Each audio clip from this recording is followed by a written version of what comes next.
Assalamualaikum warahmatullahi wabarakatuh. Di sini saya Alvina Maliasadi dan rekan saya Atun Ilham Cahya akan mempresentasikan hasil kerja kelompok kami tentang sholat. Pengertian sholat. Secara bahasa, sholat berasal dari bahasa Arab yang artinya doa. Sedangkan menurut istilah, sholat yaitu serangkaian ibadah khusus yang dimulai dengan takbiratul ihram dan diakhiri dengan salam. Jadi, definisi sholat dari hakikatnya yaitu menghadapkan hati kepada Allah sehingga dapat mendatangkan rasa takut kepadanya dan menanamkan dalam jiwa rasa keagungan dan kesempurnaannya. Hakikat sholat adalah menghadapkan hati dan jiwa kepada Allah dengan cara yang dapat mendatangkan perasaan takut dan cinta kepadanya, serta menumbuhkan dalam jiwa akan kebesarannya. Jika kita bisa mendirikan sholat secara sempurna seperti di atas, maka sholat itu akan berdampak pada sikap mental kita sehari-hari. Kita akan mudah mencegah diri melakukan perbuatan keji dan mungkar.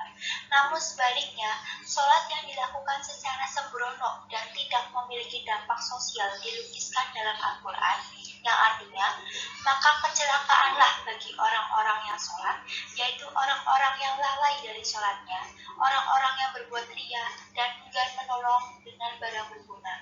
Dalam Quran Surat Al-Maun ayat 4-7. Dalam hadis riwayat Ahmad dijelaskan, akan datang suatu masa menimpa umatku, mereka yang melakukan sholat padahal sebenarnya mereka tidak sholat. Begitu pentingnya sholat bukan? Lalu, bagaimana agar kita khusyuk dalam menjalankan sholat? Yang pertama, memahami bacaan sholat. Dengan memahami bacaan sholat, kita bisa menghayati setiap kalimat yang diucapkan. Pikiran pun menjadi lebih fokus. Yang kedua, meningkatkan fokus. Rasakan bahwa kita sedang menghadap kepada Zat yang Maha Kuasa, yaitu Allah Subhanahu wa Ta'ala. Dan yang ketiga, menganggap itu adalah sholat terakhir kita. Anggaplah sholat yang sedang kita lakukan itu adalah sholat terakhir kita di dunia.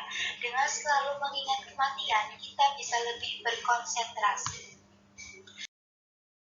Lalu mengapa Allah mewajibkan sholat? Bukankah Allah sudah Maha Perkasa yang tidak perlu sholatnya manusia? Dalam Quran Surat At-Toha ayat 14, Allah berfirman, dirikanlah sholat untuk mengingat aku. Allah memang tidak membutuhkan semua jenis ibadah yang dilakukan makhluk ciptaannya. Tetapi, pada 99 nama Allah atau Asmaul Husna terdapat banyak sekali makna dan sangat dibutuhkan oleh manusia. Pada hakikatnya, manusia itu tidak bisa hidup tanpa pertolongan Allah. Manusia ingin mendapatkan kasih sayang dan rahmat serta dimasukkan ke dalam surganya Allah. Maka dari itulah Allah memberikan cara untuk mendapat rahmatnya dengan memerintahkan dan mewajibkan sholat serta ibadah-ibadah yang lain.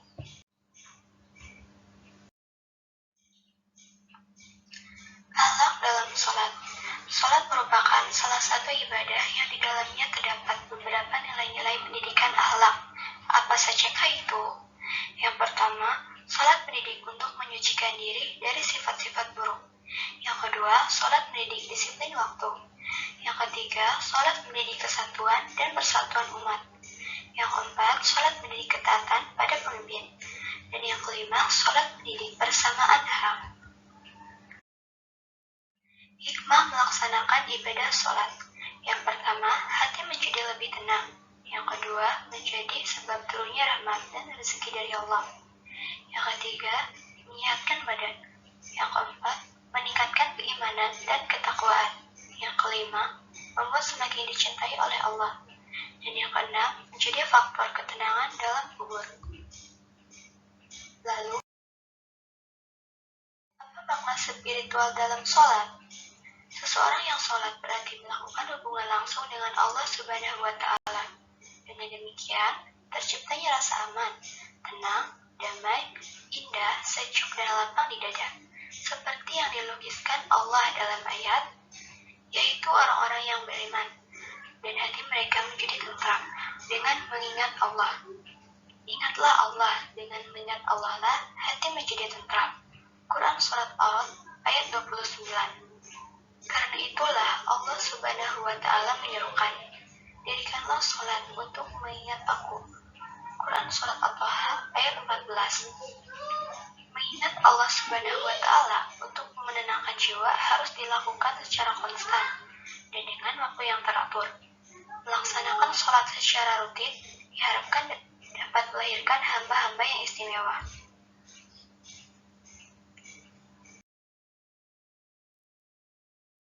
Ancaman bagi orang-orang yang meninggalkan sholat. Maka celakalah bagi orang-orang yang sholat, yaitu orang-orang yang lalai dari sholatnya. Quran Surat Al-Ma'un ayat 4-5. Meninggalkan sholat adalah perkara yang teramat bahaya.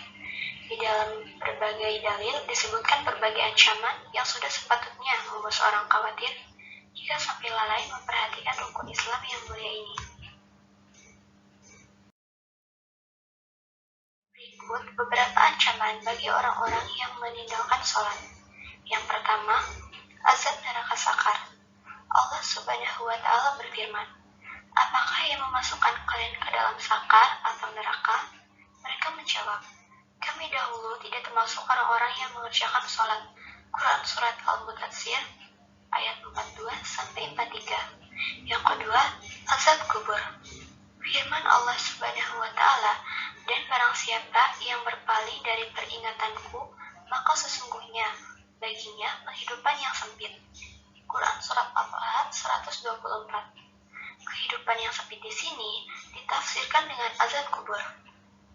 Orang-orang yang berpaling dari Allah Subhanahu wa Ta'ala dengan meninggalkan sholat akan merasakan sempitnya alam kubur, dan kuburnya itu bagaikan satu jurang dari jurang-jurang neraka.